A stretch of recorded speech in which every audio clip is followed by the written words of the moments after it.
আসসালামু আলাইকুম গাইস, সব বালানি সবাই কি তাওরা। আজকে আমি আপনাদের মাঝে লয়ে এসেছি আর একটা নতুন রেসিপি। আজকে আমি রান্না করবো কাতলা মাছ।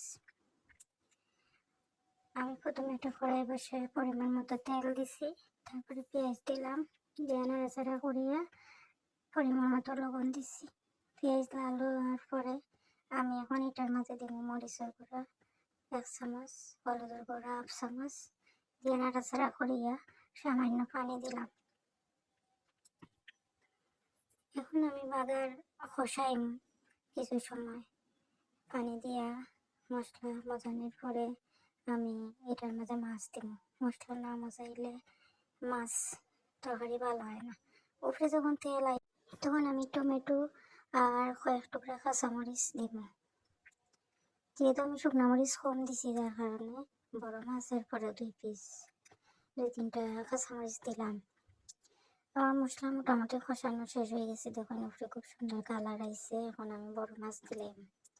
আজকের মাছটা কিন্তু আগে কইছে কাতলা মাছ, মাছটা কিন্তু অনেক বড় আসলো।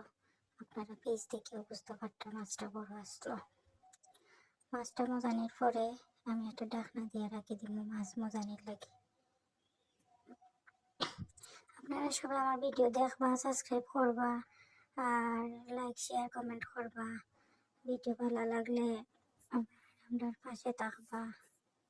আমি এখানে একটু পরিমাণ মতো হালকা জল দিলাম, যেহেতু আজকে মাছটা আমি জল দিতাম না, একটু শুকনো শুকনো রাখুন, কারণ সবসময় তো জল দিয়ে খাই আর আজকে একদিন জল কম দিয়া খাই।